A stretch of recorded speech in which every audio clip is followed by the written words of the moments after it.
pas mauvais, c'était très mauvais. Voilà, exactement. Alors reprenons. T'as pas une gueule de porte-bonheur. Vous savez, les avis, c'est comme les trous du cul. Tout le monde en a un. Bienvenue tout le monde à After Eight, épisode 25. After Eight, c'est le talk show qui déconstruit la pop culture. On y parle de tout, ciné, comics, rando, jeux vidéo, séries, sport de combat et même de politique. After Eight, c'est une émission qu'on prépare à deux, à distance, à chaque fois avec plus de 10 000 km d'écart. Je suis Daniel Andreev et je la prépare là où je me trouve, généralement en France. Mais mon bro, Benjamin François, il la prépare depuis LA. Sauf que cette semaine, il s'est passé un truc un peu particulier là-bas. Et comme on suit l'actualité un peu américaine au fur et à mesure des semaines, on pouvait pas ne pas l'évoquer. Donc, Benjamin, hello, comment ça... Tout d'abord, comment ça va? Comment va le moral? Eh ben écoute Daniel, je te parle depuis la zone libre. Donc écoute, ça, c'est pas génial, mais ça pourrait être pire. Mais c'est quand même vraiment pas génial. Tant qu'il y a du haut débit? Oui, on va dire ça, mais c'est quand même pas suffisant, hein, quand même. Alors, comment va le moral, quoi? Parce que moi, j'ai parlé à beaucoup de potes américains. Évidemment, ils m'ont envoyé presque spontanément des messages pour dire ouais, on n'est pas tous pourris. Ouais, mais bah, c'est la consternation, si tu veux. Je vois vraiment pas ce que je peux dire d'autre. Bon, c'est quelque chose qui nous est un peu tombé sur le rable. Quelque chose qui était pas évident à prévoir, enfin, j'ai encore un peu du mal à réaliser le truc en fait. C'est tellement inimaginable que tu vois, imaginer président Trump là tout de suite comme ça, c'est pas possible encore à l'heure actuelle. Écoute, je peux te croire. J'ai beaucoup écouté de podcasts aussi. Tu te souviens, j'avais recommandé les podcasts du New York Times de politique. Ils en ont un qui s'appelle The Run-Up et un autre de pop culture qui s'appelle Still Processing. Ouais. Et Still Processing porte bien son nom parce qu'ils sont encore en train de process ce qui s'est déroulé. Et le dernier épisode, ils commencent littéralement en larmes, quoi.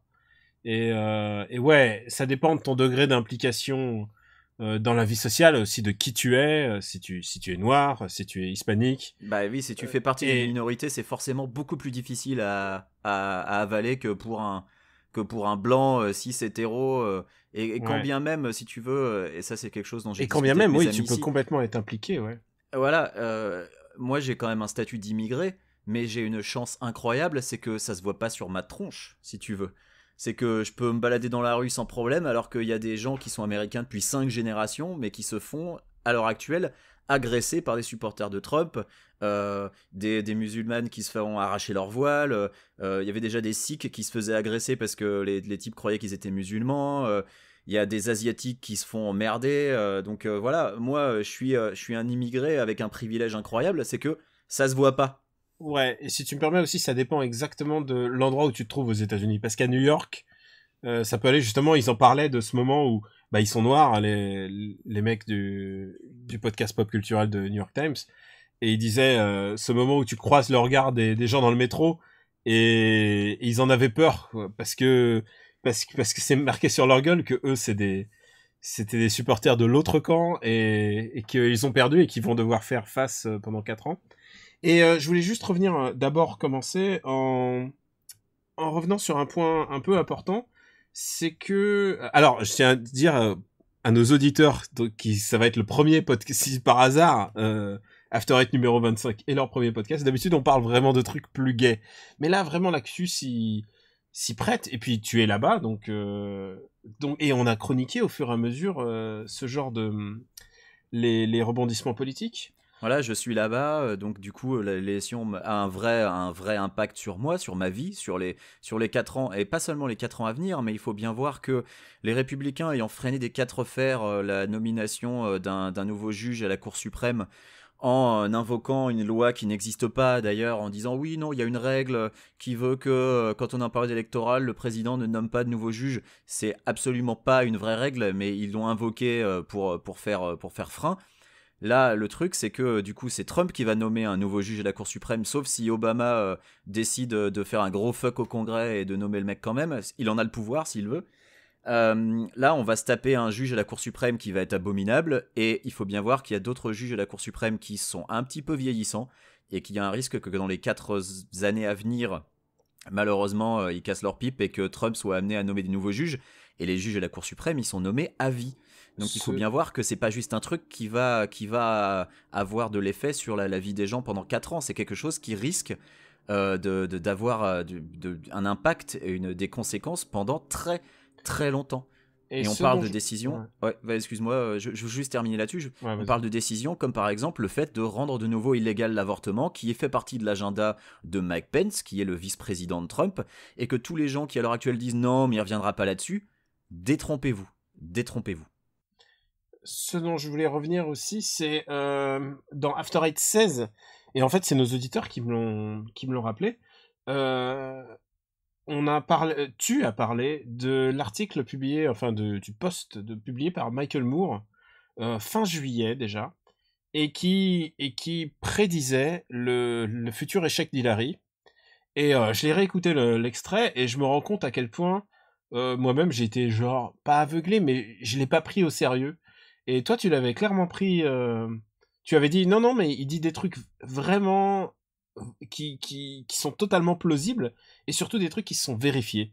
Il a parlé du problème que Hillary allait pas convaincre, puisque c'est pas un vote d'adhésion mais un vote de résignation. Il a parlé de cette fameuse Rust Belt qui a fait défaut, de tous ces classes populaires qui ont fait défaut à Hillary. Et à part le fait qu'il a pas prédit l'absence du vote noir qui aurait dû normalement aller naturellement vers Hillary, et celui des jeunes aussi, il avait raison sur tous les points, et je m'en veux presque parce que j'ai réécouté l'extrait, et tu parlais de l'article, tu le décrivais assez bien, et moi j'ai l'impression qu'on m'a donné les numéros du loto et que j'ai pas joué en fait. C'est très bizarre, alors que inversement on a eu tellement d'articles sur voilà pourquoi Hillary va être élue présidente, voilà pourquoi Donald Trump sera jamais élu. Et à quel point les médias, les sondages ont été encore une fois un blindside complet on n'a pas vu le truc venir. Alors, et il y a un truc en plus, c'est que toi, étant en France, tu as vu ça, même si tu as accès aux médias américains, tu as quand même le filtre des médias français qui s'est activé et qui t'a rendu encore plus imperméable au risque Trump, si tu veux. Juste pour te dire, il y a eu les élections précédentes et à chaque fois, les médias français sont toujours du côté démocrate. Les élections précédentes, et à chaque fois, il y a les français. Les politiciens français sont du côté démocrate. Je veux dire, Sarkozy s'était déclaré pour Hillary Clinton. D'ailleurs, ça explique peut-être pourquoi elle a perdu, d'ailleurs. Hein. Mais pour tout, genre, tous les Dukakis et tout ça, tout ce que tu veux, ils ont toujours été du côté démocrate. C'est presque une tradition. Donc j'ai l'habitude de m'en méfier. Et puis j'écoute je lis le New York Times, le New Yorker, et évidemment le biais de ces médias, et ils se sont plantés dedans. Et d'ailleurs j'invite les gens à écouter The Run-Up du New York Times, où les mecs se font vraiment une autocritique parce qu'ils se rendent compte que ils se sont plantés et qu'ils n'ont pas vu le truc, et ils se sentent fautifs de ce qui est arrivé parce personne ne l'a vu à part Michael Moore, et jusque dans les derniers jours personne ne le voyait. Et je vais citer encore une fois, juste avant que tu enchaînes. Vas-y. Je vais citer une analyste qu'on adore, c'est Laurent Saïm.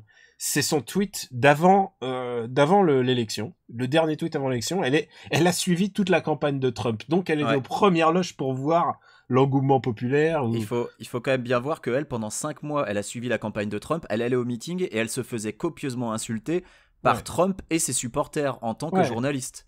Bien sûr. Donc elle a bien du courage, la Lolo. Moi je dis big up. Oui, mais ça dépend du niveau d'analyse que tu en ressors. L'analyse LH, c'est un autre sujet. Mais son dernier tweet est visionnaire. Ce soir, et je te le dis, je l'ai noté pour pas l'oublier mot pour mot. Ce soir, la question que tout le monde se pose, c'est de savoir si Hillary Clinton gagne de peu, si Donald Trump reconnaîtra qu'Hillary a été élue présidente des États-Unis, et son petit phrase de conclusion, ça sera sans doute à surveiller. Et c'est là que tu vois que la meuf a suivi la campagne pendant 5 mois et a quand même réussi à se planter dans les grandes largeurs. C'est ça qui est complètement maboule. Et c'est te dire que tu vois, même en s'intéressant à la campagne, bah c'est pas assez pour ne pas voir que il y avait clairement bah, toutes les choses qu'a dit Michael Moore. Derrière, ça a été un peu la curée. Tout le monde a essayé de trouver des boucs émissaires et des excuses. On a vu par exemple Rachel Maddow, qui est une journaliste de MSNBC, qui était en train d'accuser les gens qui avaient voté pour un third party, donc pour Gary Johnson ou Jill Stein, ce qui est une connerie complète.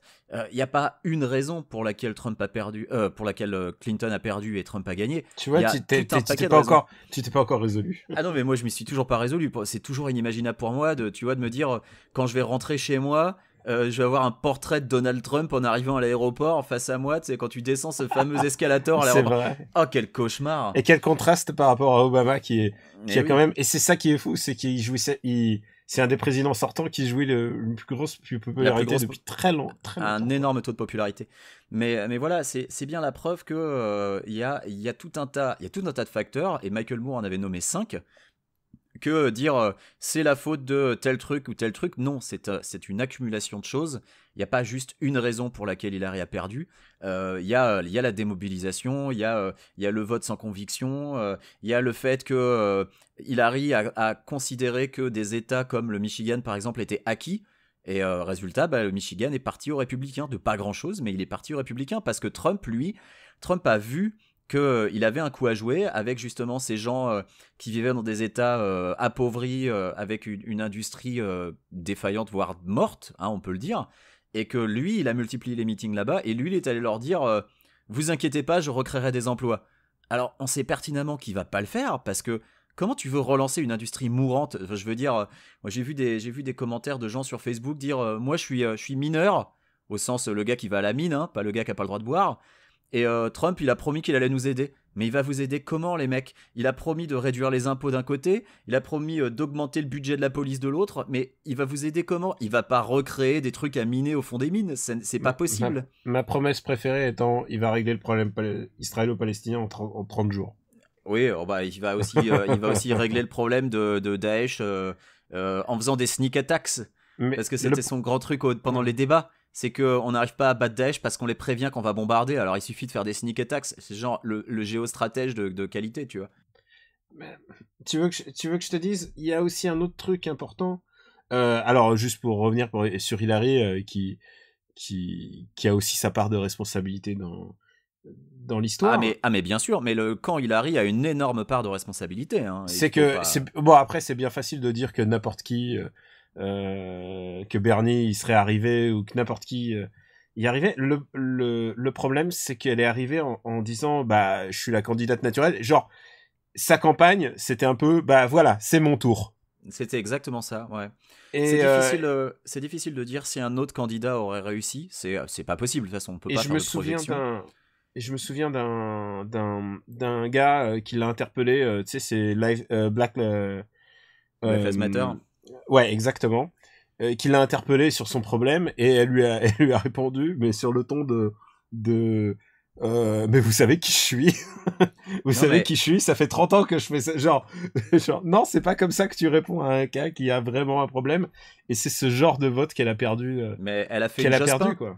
Rappelle-toi, Jospin, quand il était interviewé, quand on lui demandait qu'est-ce qui se passerait si vous étiez pas au deuxième tour, et Jospin qui le regarde en rigolant, genre non mais vous êtes pas sérieux, quoi. Bah, Et en plus, il avait c'était terrifiant cette image, parce qu'il avait genre dans le blanc des yeux.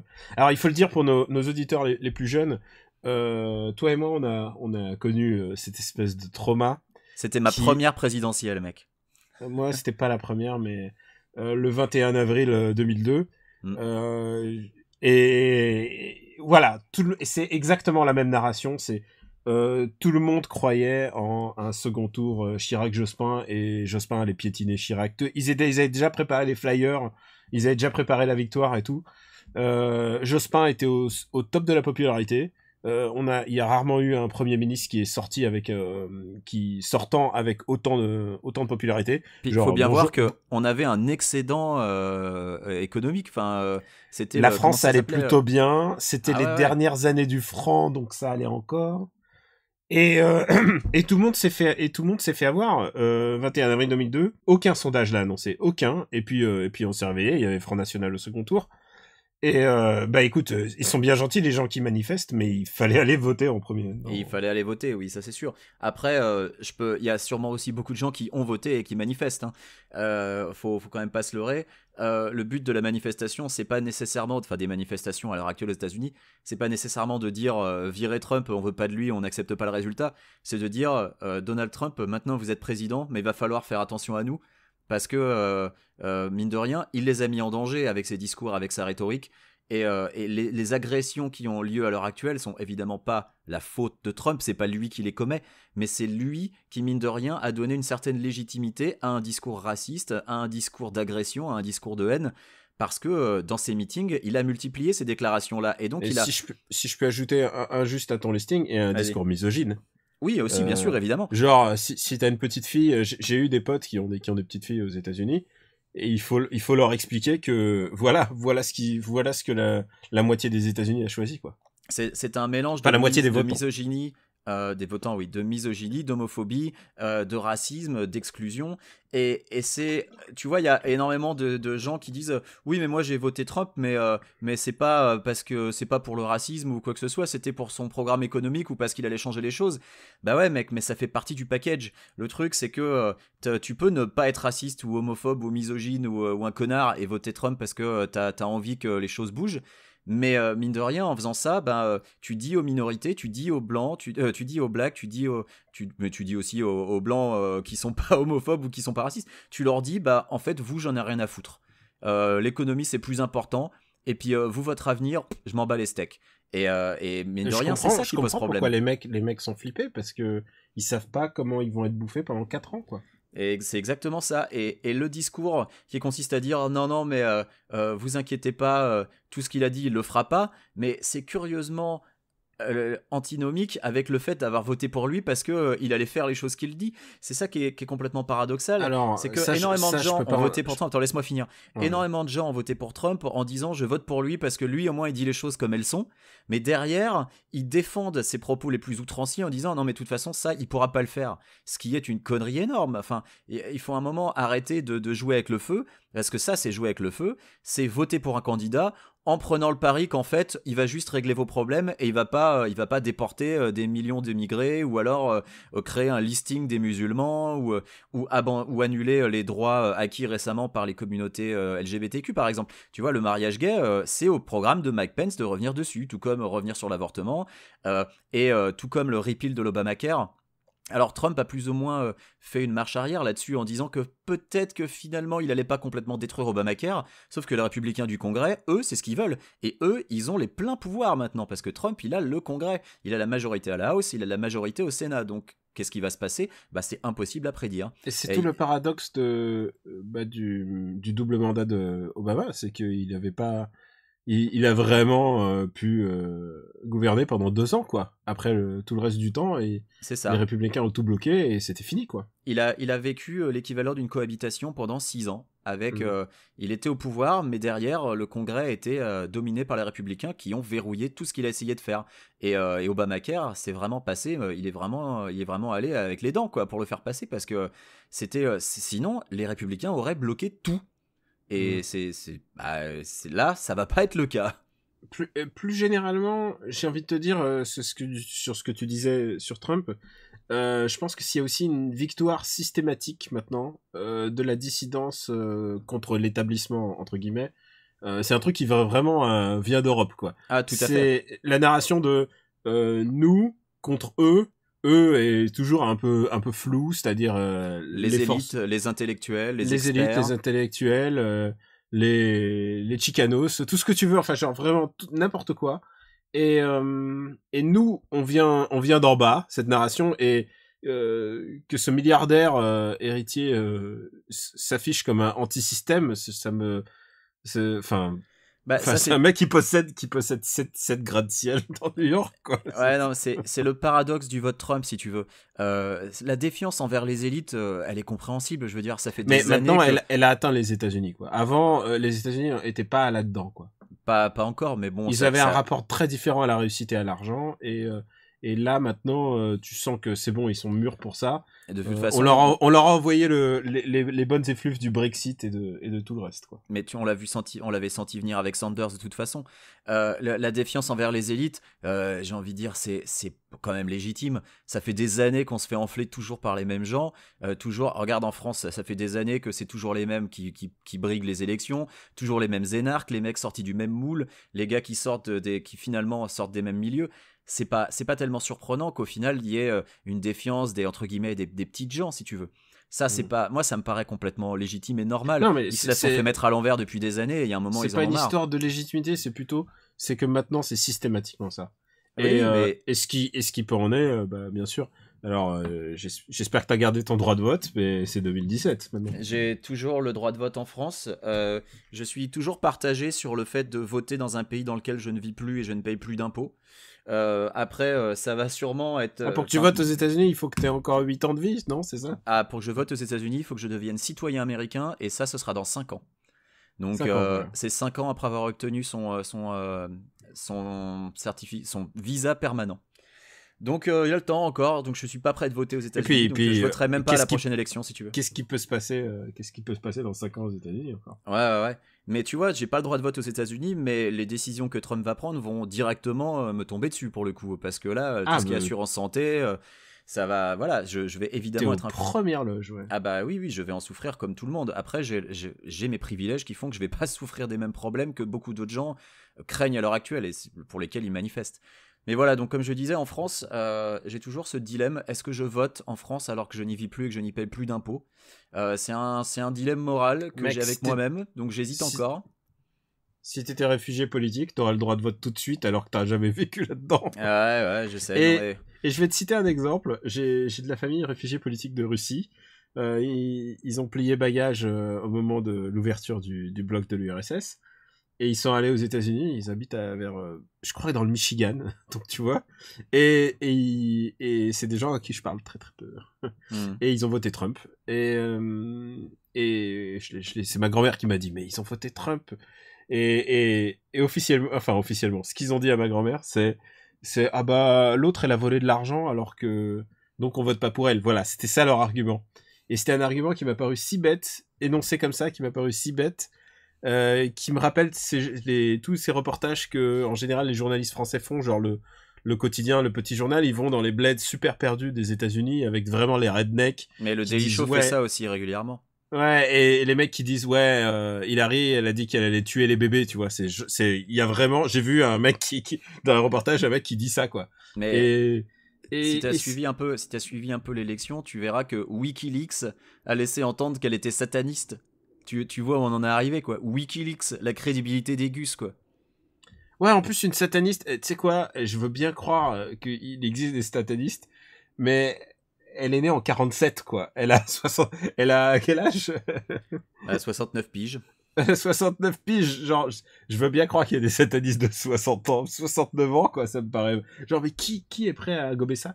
Mais plein de gens, regarde. Mais regarde cette affaire des emails, c'était de la connerie en barre et ça a dominé toute la campagne ou presque. On n'a quasiment pas parlé des programmes, on n'a quasiment pas parlé de ce qui était vraiment prévu par les deux candidats. Les emails, ça a dominé le truc, quoi. C'est quand même incroyable. Alors que dans les emails, il n'y a que dalle. Tu sais quoi, c'était ma première réaction parce que, comment s'est passée la nuit électorale, c'est que je me suis réveillé à 4h, j'ai senti que ça allait être tendu, donc je me suis dit on va dormir avant et on va se réveiller après.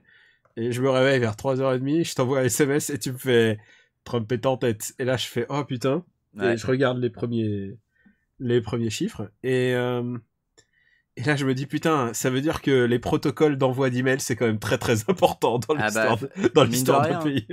C'est que ça a l'air très important pour une candidate et pas pour l'autre, puisqu'il a été établi ensuite que la destruction d'email chez Trump, c'est aussi un savoir-faire. Ne serait-ce que pour camoufler certains trucs un peu zarbi qu'auraient fait certaines de ces boîtes. Mais bref, ça a été un festival de n'importe quoi. Sur les emails, d'ailleurs, l'incompétence des journalistes a été phénoménale parce que, enfin voilà, il fallait occuper le terrain et il y avait cette espèce de biais qui avait été montré à une époque où les journalistes, en fait, étaient naturellement, entre guillemets, contre Trump parce que quand tu es obligé de couvrir un candidat qui ment comme il respire, Et quand tu dis qu'il ment, tu donnes l'impression d'être biaisé contre lui. Alors que tu te contentes de rapporter les faits, techniquement. Tu te contentes de faire du fact-checking. Et donc, il y a eu une espèce de biais qui a fait que les journalistes, pour contrebalancer ça et donner l'impression qu'en fait, ils étaient équitables, ont mis le paquet sur les emails, ce qui est une connerie, mais parce qu'ils avaient a priori pas grand chose d'autre à dire contre Hillary Clinton. Ils auraient pu trouver d'autres choses à dire par exemple, voilà, quand elle était secrétaire d'État, elle était plus interventionniste et tout. Mais non, il y a eu le focus de fait sur ces emails, et c'était complètement aberrant, si tu veux. Il y a eu complètement un traitement disproportionné d'un truc qui était mais un pet de mouche. Sans parler du directeur du FBI qui, 11 jours avant l'élection, revient dessus en disant « Ah, finalement, on a peut-être trouvé quelque chose », et qui, pendant 6 jours, alors que les gens votaient déjà, parce qu'il y a un système aux États-Unis qui permet, étant donné que plein de gens ne vivent pas dans l'état dans lequel ils votent, c'est qui permet aux gens de voter par courrier. C'est une sorte de procuration par courrier, donc ils votent en avance. Ils ont voté par courrier sans savoir que finalement c'était que du pipeau. T'as aussi des États qui, pour faciliter les choses, parce que le jour de l'élection, il y a quand même des files d'attente qui sont d'une longueur telle que des fois tu attends 4 heures avant de pouvoir voter. Il faut quand même bien voir que le jour de l'élection aux États-Unis, tu ne votes pas que pour le président, donc ça prend un certain temps. Donc du coup, étant donné qu'il y a beaucoup de gens qui vont voter et que c'est organisé... honnêtement, je sais pas comment ils se démerdent pour organiser ça aussi mal, parce que c'est censé quand même être la première puissance au monde, mais des files d'attente de 4 heures pour voter, c'est quand même incroyable. Mais ils votent aussi pour le juge local, ils votent aussi pour qui va être le gardien du cimetière du coin, ils votent pour tout un paquet de trucs dont on a pour même le pas idée. cannabis. Alors, ils votent aussi sur des propositions, oui, des projets de loi, comme par exemple là, la Californie a légalisé la marijuana, de même que 4 autres États, la marijuana récréative. Ça, je pense que tous les journaux en ont parlé, mais la Californie, qui est un État progressiste, a aussi fait des trucs qui étaient assez cons. Par exemple, il y avait une loi qui visait à réduire le coût des médicaments, un projet de loi qui a été abondamment combattu par les industries pharmaceutiques à coups de millions. Ils ont dépensé je sais plus combien de millions de dollars en communication, en mettant en avant des vétérans, en disant oui, ça va augmenter le prix des médicaments des vétérans, mais ça augmenterait le prix des médicaments si les industries pharmaceutiques l'augmentaient. Enfin, tu vois, les mecs, ils ont mis le paquet pour défendre leur petit lobby, et résultat, la loi, elle est pas passée. Donc l'industrie pharmaceutique est gagnée. Et ce qu'a fait aussi la Californie, et ça c'est vraiment dommage, c'est qu'ils avaient une opportunité pour abolir la peine de mort. Ça n'est pas passé. Et pire encore, il y a une loi qui proposait au contraire d'expédier les exécutions des condamnés pour que ça aille plus vite, et elle est passée. Donc là, ça a été, c'était mais épouvantable pour un État progressiste qui, pour le reste, a voté que des trucs qui sont vachement libéraux au sens américain du terme, quoi. Ça, les mecs se souviennent que de la marijuana. Mais c'est quand même dingue. Alors après, il y a la formulation des lois en elles-mêmes qui sont complètement alambiquées, et du coup, t'es obligé de lire des articles de décryptage et d'explication, parce que si tu te retrouves juste face à ton bulletin et tu sais pas exactement pourquoi tu votes, tu votes de travers. Et ça, c'est évidemment du légalisme entre guillemets. Tu vois, tu utilises un charabia pour planquer dans une loi qui a l'air jolie un truc qui est dégueulasse au milieu. Mais il y a des trucs sympas qui sont passés. Il y a par exemple le financement du métro de Los Angeles a été voté, a été accepté à genre 70% des votants. Il avait besoin de 66% pour passer, et c'est passé à 70%. Donc Los Angeles va enfin avoir des nouvelles lignes de métro d'ici à 2040, donc j'aurai le temps de crever d'ici là, parce que avec la politique de Trump, on va se bouffer de la pollution à mort, mais... c'est vrai je pense pas que ce sera les mesures les plus écologiques. Le mec pour qui le dérèglement climatique c'est une invention de la Chine, non, je pense pas que l'écologie ce soit sa priorité. Tu m'as fait penser à quand même quelque chose, le fait qu'il faille lire des articles et aussi se cultiver pour essayer de voir. Ça m'a fait aussi penser à cet article, je crois que c'était de Numérama, qui parlait des bulles de filtrage, et à quel point maintenant avec les réseaux sociaux, par exemple Facebook, on va lire que des trucs sur lesquels on est d'accord, avec lesquels finalement on épure notre sens critique, parce qu'on n'est jamais mis il n'y a pas d'articles qui vont, tu vois, comme les décodeurs qui vont te faire tous ces articles de fact-checking par exemple n'arriveront jamais chez les gens par exemple qui ont voté Trump, et inversement les trucs fachos, les trucs républicains, ultra républicains arriveront pas devant ton regard, parce que tu n'as pas d'amis, sans doute pas d'amis républicains. Alors je suis un peu partagé là-dessus, Ouais. je suis d'accord sur le fond. Oui, évidemment il y a une chambre d'écho, et les réseaux sociaux sont... Pour moi les réseaux sociaux sont une transposition de ce que tu es dans la vie. C'est-à-dire que dans ta vie de tous les jours, toi si tu es plutôt à gauche, tu vas pas avoir beaucoup d'amis qui votent Front National, ou alors si ils le font en scred et ils t'en parlent pas si tu veux. Je pense pas que tu aies beaucoup d'amis qui soient ouvertement racistes ou homophobes, parce que s'ils l'étaient, ce seraient plus tes amis. Je pense que les réseaux sociaux sont une représentation de ça. Et que derrière, oui, évidemment, ils vont partager des articles de presse qui vont plutôt dans leur sens. Maintenant, sur Facebook, tu as toujours la possibilité de cliquer sur un trending topic, par exemple. Et sur les trending topics, tu peux voir les commentaires. Et moi, par exemple, pendant la campagne, ça m'a permis de voir que Trump avait quand même des soutiens qui étaient non négligeables, parce que sous le moindre article politique, tu avais des dizaines, des centaines de commentaires qui étaient oui, mais de toute façon, les Arabes, enfin les musulmans, on va tous les dégager, qui retournent chez eux, les terroristes et tout.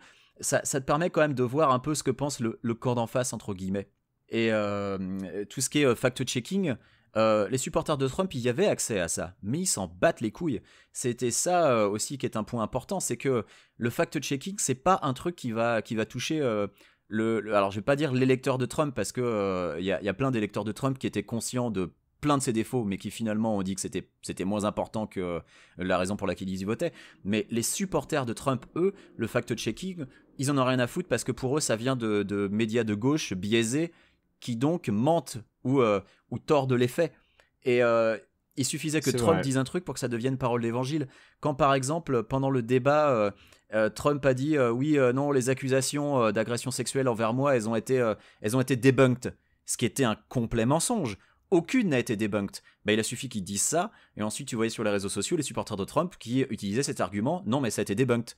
Et quand tu leur demandais, prouvez-le moi, et ils disaient, do your research. Enfin tu vois, en gros, quand tu demandes à quelqu'un de te prouver ce qu'il est en train de te dire, il fait non, fais ta recherche. Et en gros, do your research, ça veut dire cherche et tu trouveras bien un mème sur Facebook, ou alors un site conspirationniste, où tu vas sur Breitbart et tu trouveras une réalité qui est complètement distordue, quoi. Écoute, j'ai dû faire ça il y a ce matin un mec qui m'envoie un mot parce que j'ai dit merde, Leonard Cohen est mort. Vraiment une semaine de merde. Hein. Leonard Cohen est mort et le mec il me dit Leonard Cohen ce membre du Tzal, tu vois. Et genre, je me suis dit, merde, d'où est-ce qu'il a sorti ça? Et j'ai même pas répondu, mais... Et du coup, j'ai fait la recherche, et évidemment, je suis tombé sur des gros trucs conspirationnistes, ma boule, quoi. Et ça veut dire que son réseau d'information, ça passe par ce truc-là. Mais bien sûr, quoi. Et il y a énormément de gens dont le réseau d'information passe par ce truc-là. Et là-dessus, Facebook a une responsabilité, parce que oui, évidemment...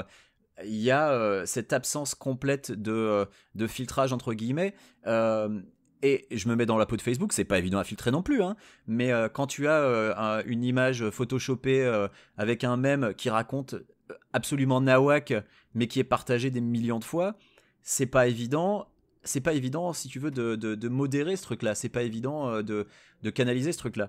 Après, Facebook, là où ils ont une responsabilité, c'est sur le hate speech, et ça on l'a vu des dizaines de fois, Facebook comme Twitter d'ailleurs, où les mecs disent après étude de votre demande, nous avons considéré que c'était pas contraire aux règles d'utilisation, et tu regardes les tweets en question, c'est carrément des menaces de mort, et tu fais mais comment ça c'est pas contraire aux règles d'utilisation? Il y a un gros problème de modération des réseaux sociaux.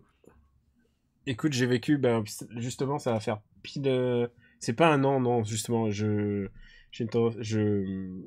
les tragiques événements se mélangent dans ma tête. C'était au moment de Charlie Hebdo et j'ai vu un mec qui écrivait que c'était bien fait, que les gens se soient fait abattre, les flics et tout. Enfin, et il avait toute une espèce d'idéologie débile pour expliquer que le flic avait abandonné le combat. Et ouais, genre, j'étais révulsé et c'était la première fois que je signalais quelque chose sur Facebook, puisqu'en fait, je suis relativement préservé, comme tu disais. En général, c'est nos amis, mais là, c'était un ami d'amis qui répond à quelque chose. Donc, du coup, c'est apparu chez moi et j'essaye quand même de me préserver de tous ces trucs. Et donc, je suis tombé sur cet article ignoble et évidemment, je l'ai signalé à Facebook. Évidemment, Facebook n'a rien fait. Ils m'ont dit, c'est bien gentil, tu peux dire que tu veux brûler tous les homosexuels, il y a aucun problème, quoi. Tant que tu montres pas un nichon, tout va bien pour... oui, c'est sûr que dès que tu montres un nichon, là, Facebook, par contre, ils sont très rapides. Je pense qu'ils ont un algorithme de reconnaissance sur les images qu'il fait pour eux. Et puis derrière, au niveau des signalements, ça, c'est traité assez vite. Pour revenir sur ce que tu disais, sur l'écho et le fait qu'on est un peu dans une bulle, moi, j'ai vu ces derniers jours des amis proches déclarer sur Facebook ou sur les réseaux sociaux que... en fait, ils allaient certainement pas rentrer dans leur famille pour Thanksgiving ou Noël, surtout Thanksgiving, qui est vraiment la fête pour laquelle les Américains rentrent chez eux, beaucoup plus que Noël. Noël a moins cette dimension de fête familiale, alors que Thanksgiving, c'est vraiment le truc où tu rentres dans ta famille. Et il y en a plein qui ont dit, bah, je rentrerai pas dans ma famille. Alors ça a provoqué des réactions du genre ah bravo la tolérance, mais ça n'a rien à voir avec ça. Le problème, c'est que il y a toujours cette histoire de l'oncle raciste qui vient pendant les repas de famille et t'es un peu gêné, mais bon, ça reste la famille. Là, faut bien voir que on parle de gens qui rentreraient dans une famille remplie d'oncles racistes. Et du coup, tu peux rien dire parce que là, tu vas te faire taper sur la gueule. Parce que là, tu peux te retrouver en danger. Parce que, oui, tu te retrouves dans une situation où c'est pas une question de refuser aux gens le droit d'avoir des opinions différentes. C'est une question à partir du moment où toi, tu auras un discours différent, tu peux être mis en danger. Et ça, c'est un gros problème. Et on l'a bien vu, quand les supporters de Trump à l'époque pensaient qu'il allait perdre, les gars, ils appelaient aux armes. Ils parlaient d'insurrection armée si jamais Hillary Clinton gagnait l'élection. Alors après, ils font ça à tous les coups. Ils font ça tout le temps. Ils ont fait ça pour Obama. Non.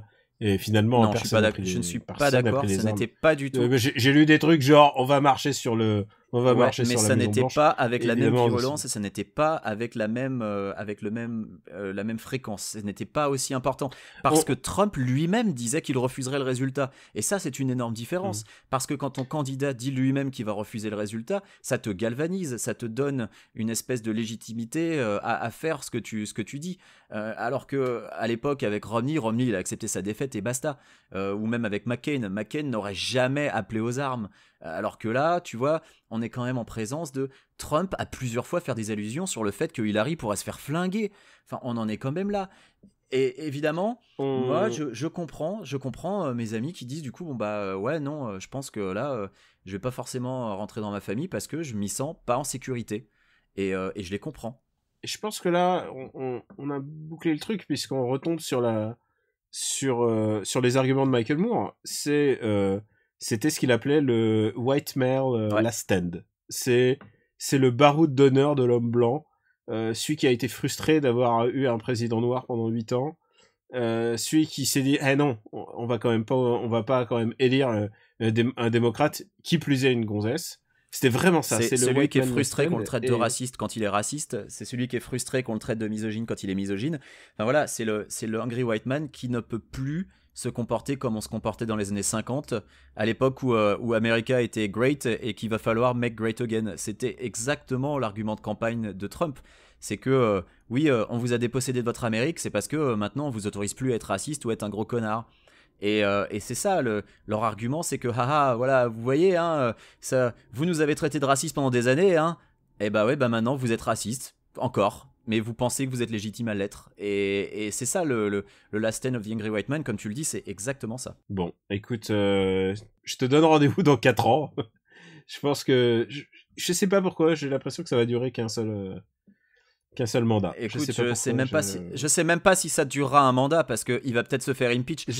Il a 75 procès au cul à l'heure actuelle. Il a 75 procès ouverts contre lui à l'heure actuelle. On parle d'un mec, alors je crois que j'avais lu un chiffre qui était de 1100 il a eu 1100 procès dans sa vie. Il en a gagné une grosse majorité parce que les seuls mecs qui payent à peu près, c'est ses avocats. Mais il a 75 procès ouverts à l'heure actuelle contre lui, si je ne m'abuse. Alors j'espère que c'était pas une connerie, mais je crois l'avoir lu à plusieurs endroits, donc normalement c'est vrai. Et il y en a sûrement d'autres qui arrivent, mais... Non, mais j'ai eu vent, et même le New York Times les a relayés, ou le New Yorker. Mais le truc, c'est que c'est ça qui est important dans ces élections, c'est que les gens ont choisi ce mec en se disant ce n'est pas important. Les gens ont choisi ce mec en se disant c'est pas grave. En se disant c'est pas grave pour la misogynie, c'est pas grave pour l'homophobie, c'est pas grave le racisme. On vote quand même pour ce mec, et parce qu'on veut signifier qu'on veut tout changer, et ce besoin de changement, et pour se rebeller contre les élites, on va élire un mec qui est milliardaire et qui paye pas ses impôts. Et dernier truc, même s'il était impeach, du coup, ce serait Mike Pence qui récupérerait la présidence. Dans les faits, ça va pas changer grand chose. A priori, il y a pas quand même grand monde de dupes sur le fait que Trump il va rien branler parce que le boulot de président, ça reste un boulot de merde, et qu'il va quasiment tout refiler à Mike Pence. C'est ce qui était ressorti à l'époque où un des enfants Trump avait rencontré John Kasich pour lui proposer la vice-présidence et où lui avait dit oui voilà, vous vous occuperiez de la politique internationale et intérieure. Et du coup Kasich avait dit bah oui mais du coup Trump il fait quoi? Oh lui il makes America great again. Donc en fait il en branle pas une pendant que le vice-président fait tout. Faut pas se leurrer. Là c'est plus le président Pence avec Trump en marionnette qui s'agite et qui tweet des conneries quoi. Et puis, il y a, si tu permets pour conclure, il y a toute cette idée que, en fait, Trump ne voulait pas être président. C'est-à-dire qu'il avait fait sa campagne pour être une campagne de témoignage et et que ça a pris feu, quoi, son truc. Et qu'au fur et à mesure, d'étape en étape, il y a cru.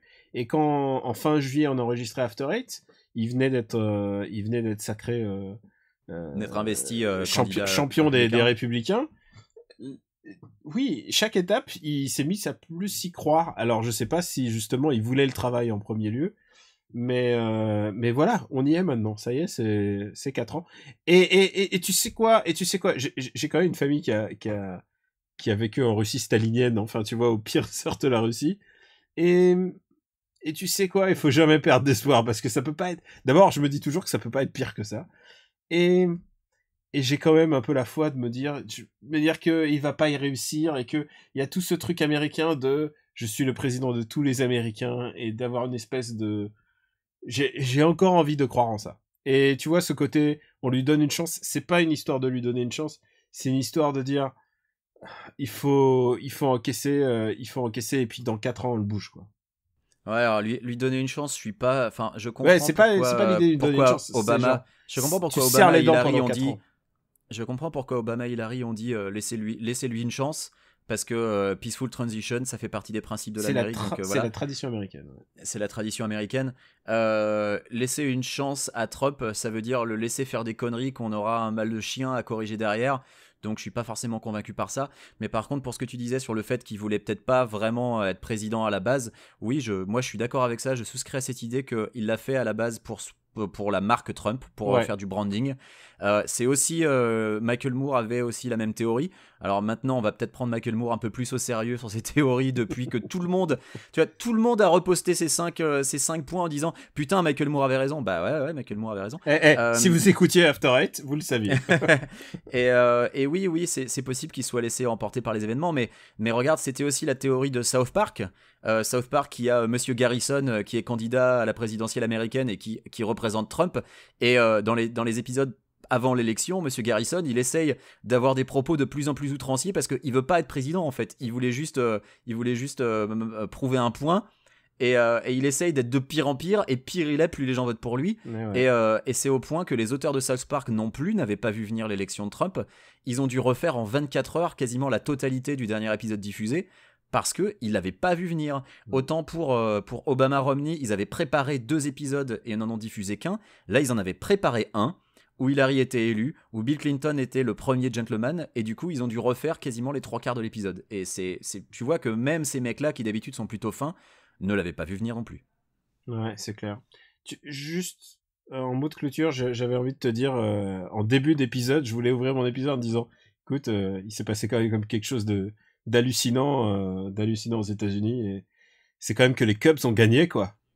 Mais ouais, les Cubs ont gagné, c'est quand même fou. Après 108 ans 108 ou 109, je sais plus, mais ouais, plus d'une centaine d'années de défaites, les Cubs ont gagné les World Series. Et bon, c'était une semaine qui avait plutôt bien démarré pour moi. Même ces 2 dernières semaines, c'était plutôt pas mal. Qui a commencé en te disant Back to the Future 2, c'est une réalité, et ça s'est terminé sur Back to the Future 2 est une réalité. C'est une réalité. Voilà. Et ouais.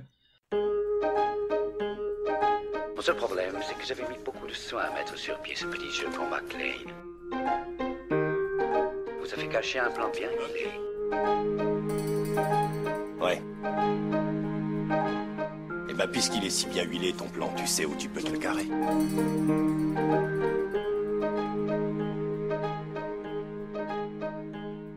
After Eight est un titre trompeur parce qu'à la fin, on balance nos recommandations. Alors, Quix, je sais que tu as une recommandation, mais à la base, si Hillary devait être élue, et si tout s'était passé comme prévu, selon comme tous les médias l'avait prévu. Écoute, According to plan, comme on dit. on aurait dû parler de Doctor Strange. Ouais, Voilà, on aurait vous parlé... êtes passé à côté d'un épisode Doctor Strange. Voilà, c'est juste pour vous dire ça. Après, est-ce qu'on aurait vraiment réussi à trouver 30 minutes de trucs à dire sur Doctor Strange? Je sais Ouais, pas. bien sûr, parce qu'on C'est- aurait parlé du MCU et voilà. Ouais, et on boum, aurait boum, peut-être parlé de l'origine du personnage, des comics de Ditko et de Stan Lee. Ouais. Bon, vite fait, pour parler sur Doctor Strange, le film, c'est un Marvel que j'ai trouvé honnête, mais le problème, c'est que ça reste un Marvel. Et c'est un film qui prend zéro risque, vraiment. C'est la formule Marvel rodée, éprouvée, qu'on a déjà vue depuis 10 films. Il y a des trouvailles visuelles que j'ai trouvées intéressantes. Il y a des bonnes idées, il y a des blagues qui, comme d'habitude, sont assez rigolotes si vous n'avez pas déjà vu la bande-annonce. C'est un bon cru Marvel, mais ça reste un Marvel. Donc, est-ce que c'est un film à voir? Honnêtement, je crois que les Marvel, maintenant, ils peuvent s'enchaîner et je me les fais comme je me mangerais un plat de coquillettes au jambon, si tu veux. C'est le truc qui fait toujours un peu plaisir, mais qui, au final, n'a pas de grande qualité.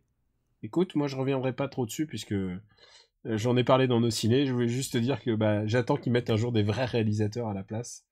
Tu vois, moi, dans ma tête, celui qui aurait dû réaliser ça, c'est un mélange bizarre entre Guillermo del Toro et Jodorowsky, quoi. Tu vois, Non, je suis d'accord. tu vois, il Del aurait Toro, fallu un truc incroyable. Et finalement, voilà, c'est ça reste honnête. Mais est-ce qu'on va au cinéma pour aller voir du cinéma honnête ou pas? Vas-y, commence ta reco et après j'enchaîne. Alors, Marocco, c'est un manga. Et je sais qu'on nous avait déjà demandé si on allait parler de manga. Moi, mon principal problème, c'est que je n'en lis plus beaucoup.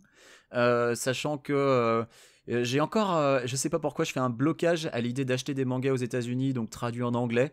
Je pense que j'ai une vieille expérience des mangas qui à l'époque étaient traduits depuis l'américain de traduction et que c'était pourri, sans parler des recolorisations d'Akira ou des horreurs de ce genre.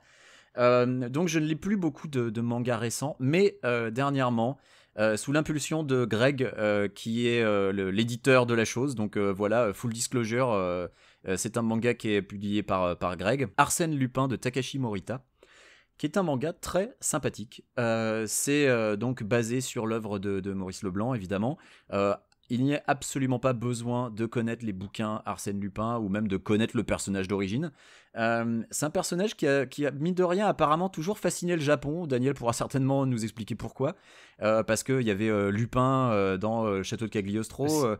Parce qu'il est kakoi. Ouais. Donc Il a le panache. Il y avait Edgar, détective cambrioleur, aussi à l'époque. À tel point que Arsène, c'est le nom du persona du héros de Persona 5. Et ben voilà. Et donc c'est basé là-dessus, j'imagine. Ah oui, bien Ouais, sûr, c'est basé c'est sur complètement Arsène, assumé. bien Ouais. sûr. Donc pour revenir au Arsène Lupin de Takashi Morita, c'est sympa parce que chaque volume peut être lu comme un one shot. Enfin bon, j'en ai lu que 2 pour l'instant, donc je ne sais pas si ça continue ensuite. Je crois qu'il y a 4 volumes parus à l'heure actuelle, donc chez Kurokawa, donc chez Greg. Et c'est plutôt sympathique. Chaque volume est pas une enquête entre guillemets, puisque c'est Arsène Lupin, c'est un voleur, donc en fait c'est un vol, mais avec donc la police qui essaye de l'attraper, et lui qui déjoue tous les plans de la police, tout en ayant ce côté un peu espiègle entre guillemets, genre il se fout de leur gueule, mais vraiment quoi, littéralement, il passe son temps à provoquer les flics et ensuite les battre. Donc il y a ce côté vraiment je m'en foutiste branleur qui est je trouve assez sympa en fait au final pour un personnage principal entre guillemets héroïque, alors que c'est pas un anti-héros parce que c'est pas un perso que t'aurais de bonnes raisons d'haïr, même si c'est un voleur, mais je sais pas trop comment le décrire. Je pense que c'est quand même un manga très sympa qui est ouvert à tous les publics. Il n'y a pas de violence particulière, donc c'est ma recommandation. Ça se laisse lire très agréablement et voilà, chaque volume est quand même assez épais et c'est un one shot à chaque fois. Voilà. Eh bien écoute, moi je me rends compte que hier j'ai fini The Night Of, et qui est une série très très compliquée. C'est une série HBO en 8 épisodes, et elle me reste dans le crâne en fait. C'est une série qui est assez qui te perturbe un peu, parce que c'est l'histoire d'un gamin qui s'appelle Nazir Khan. C'est un américano-pakistanais, et il se fait arrêter pour un crime qu'il n'a apparemment pas commis, c'est-à-dire un meurtre épouvantable d'une jeune fille qui a été poignardée à mort. Et pendant 8 épisodes, ça va raconter son procès, l'enquête et son procès. Et au fur et à mesure, il va changer avec la prison, et tous les personnages vont avoir une sorte d'arc narratif. C'est-à-dire le détective va essayer, il comprend que Nasir, il est innocent, mais il cherche. Et chaque personnage a quelque chose à apporter dans cette vie, dans ce moment de vie qui se déroule à New York dans le Queens. Il y a John Turturro dans le rôle de l'avocat, qui est un avocat loupé. John Turturro est extraordinaire. C'est vraiment un putain d'acteur. Il le joue extraordinairement bien. C'est une série qui normalement aurait dû être incarnée par Gandolfini. Il est mort avant.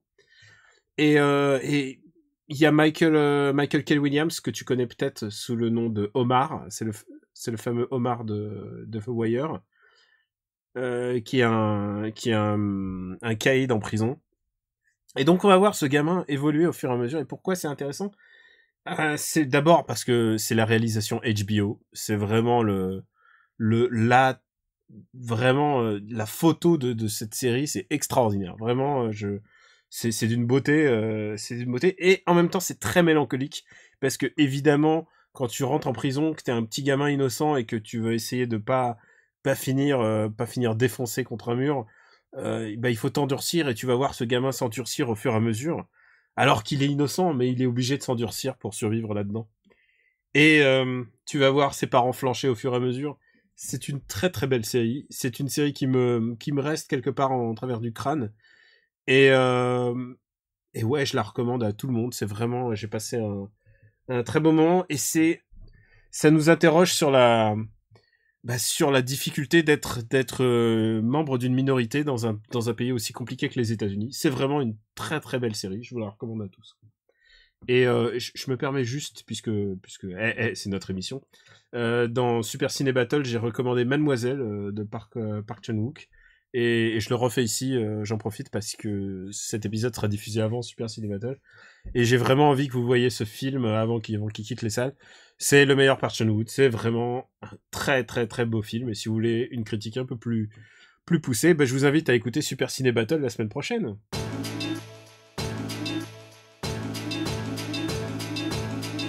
C'est la fin du 25e épisode d'After It. Putain, 25 épisodes déjà ? Ça te fait quoi, Quix ? Bah attends, mais c'est passé super vite. Moi, j'avais l'impression qu'on était encore des bleu-bits du podcast hier, tu vois, mais 25 épisodes, ouais, non, c'est fou. Et maintenant, on est des Kate du podcast. C'est ça. Omar Little du podcast. Voilà. Ou les Wilson Fix du podcast. Quix, où peut-on te capter ? Sur Twitter, KWYXZ, ou entre deux retweets de Laurent Saïm, je continue à dire des bêtises. Elle a toujours pas compris que tu te moques un peu d'elle. Mais c'est de la moquerie, comment dire, c'est bénévolente. Alors je cherche le mot en français, tu vois, je deviens un peu Jean-Claude Van Damme, je cherche mes mots en français. C'est gentil, c'est jamais méchant. Ouais, oui, bien sûr, c'est un peu moqueur, mais j'aime Lolo d'amour pur. Tu sais que pour préparer cette émission, j'ai remonté tout son fil Twitter. Et oh là là, c'est d'une nullité, putain, mais c'est terrifiant, quoi. Alors, tu dis pas du mal de Lolo, parce que moi, son dernier message que j'ai retweeté, c'était Trump n'est pas sorti de son appartement au 54e étage depuis 48 heures, et après vérification, il a une terrasse et un jardin. Et moi, je trouve ça beau. Et sinon, un peu avant, elle a tweeté 11h11, Trump Wing, toujours rien à signaler, avec une photo de deux mecs devant, dans la Trump Tower. Et là, je suis là, genre, vivement 11h12. Franchement. Non, mais j'adore Lolo. Elle est formidable. Et toi, Daniel, où peut-on te retrouver ? Moi, comme d'habitude, sur Twitter, Camui Robotics, KAMUIROBOTICS. Normalement, j'ai pas mal d'articles à venir, notamment sur Final Fantasy XV. Donc, si vous aimez Final Fantasy, si vous avez envie d'un After Eight spécial Final Fantasy, s'il vous plaît, dites-le, parce que Quix n'est pas un fan de Final Fantasy, donc non. Il faudrait. J'ai envie de lui imposer ça. Je suis Team Dragon Quest, moi, donc voilà. Ah oui, mais il faut en parler parce que c'est FF15. Bon, là, tu vois, je suis au milieu du Dragon Quest 4. Là, j'ai terminé les 3 d'avant. Tout va bien. Alors, vous pouvez nous. Ouais. Attends, j'ai oublié de dire, j'ai aussi un article. J'ai posté un article sur Gaming Sins 98X sur Mad Max que j'ai mis en lien à l'épisode précédent. Mais... Que tu as mis en lien à l'épisode précédent, voilà, mais je l'ai terminé depuis. Donc voilà, c'était pour dire, l'article est toujours là et je pense toujours la même chose que ce que j'ai écrit dedans. Voilà. Et moi, vous pouvez me retrouver donc sur Gamecult, mais surtout aussi sur Super Ciné Battle. Le prochain épisode arrive lundi prochain. Et franchement, on s'éclate à faire les années 70. C'est vraiment super. Quant à After Eight, c'est after8.fr et on est aussi disponible sur YouTube, sur Twitter, on a notre compte Twitter et sur Facebook et sur voilà, j'ai fait le tour. T'as fait le tour, ouais. T'as fait le tour. J'ai fait le SoundCloud tour. n'est plus mise à jour. Ouais, et n'oubliez pas de et ça on insiste, non, on n'insiste pas tant que ça, on le suggère à la fin. Les petites étoiles iTunes, c'est super. En parler autour de vous, c'est encore mieux. Et ouais, faites connaître After Eight autour de vous. Aujourd'hui, c'était un épisode un peu spécial. On espère que vous supportez la politique américaine. Et faut pas oublier un truc, c'est que moi, je suis pas un journaliste politique. Quicks, toi, Et moi encore moins. T'es même pas journaliste, mais on a parlé de quelque chose qui nous tenait à cœur. Voilà, on n'est pas des analystes. On n'a pas la prétention d'être des mecs du New York Times, on n'a pas la prétention d'être les mecs du Fig ou les mecs du Monde, mais voilà, le truc c'est que d'abord on a prédit que on a émis la forte possibilité que Trump allait être élu, donc quelque part ça nous légitime dans nos choix. Ouais, bon après moi je me suis juste basé sur un article de Moore que je trouvais pertinent, hein. Ouais. J'ai pas vocation à dire regardez, je l'avais dit. Non. C'est vrai. Ouais. Non, on tire pas d'orgueil là, surtout d'un truc des conditions tellement difficiles pour tellement de gens, quoi. Moi j'ai cette habitude de toujours prévoir le pire, ce qui fait que t'as souvent des gens qui disent ouais mais non t'es catastrophiste et tout. Ouais mais je pense que c'est une bonne chose de toujours s'attendre au pire parce que quand il se prédit t'es un peu moins surpris. Mais qu'est-ce que tu fais à LA? Il faut que tu ailles à New York. Les gens comme toi ils sont à New York. Ouais mais non justement moi je sais pas, New York c'est une ville qui me filerait des crises de stress, je pense. Je peux pas. Bon voilà, vous savez tout maintenant sur Benjamin François. Moi je suis content d'avoir des gens autour de moi qui vivent en short et en tongs et qui sont plus relax. Ouais, évidemment. Ça me permet de mieux assumer mes névroses. On vous dit à bientôt pour le prochain épisode, qui sera un épisode moins politique, ça on peut vous le garantir. Ah c'est promis, nous-mêmes on en a besoin, de décrocher un peu et de parler d'autre chose. Parce qu'on l'a fait quand même très très vite, Doctor Strange. Genre, on l'a fait 1 minute chrono, on a balé steak, quoi. Ouais, mais Doctor Strange, tu sais, je l'ai vu et je me suis dit bon voilà, je l'ai vu, je suis content. Bon c'est bon, c'est fini, adios. Ouais, séance du matin aussi. Ouais c'est ça. Bon, on vous embrasse, on vous dit à bientôt. Merci, bisous. Et des bisous, salut.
Et attends, n'arrête pas ton enregistrement. Je n'arrête pas. Je te lis juste mon pote. Alors mon pote, je t'explique juste qui c'est. Tu peux garder ça aussi. Je sais pas si je te le fais en bonus, hein, c'est pas grave. Vas-y. C'est Joe, c'est un prof à la retraite et il habite en Pennsylvanie, donc un des fameux swing states. Et il m'envoie la courbe de Clubber-Ross, tu sais, la courbe qui commence par le choc, le déni, la frustration, la dépression, et au fur et à mesure l'intégration de la nouvelle. Et il m'envoie la courbe et il me dit je suis frustration là. Donc il est pas encore tout en bas. Et il m'envoie ce message en me disant Please tell les Français, remember that only half of Americans are assholes. I am now in dub fucking Istan.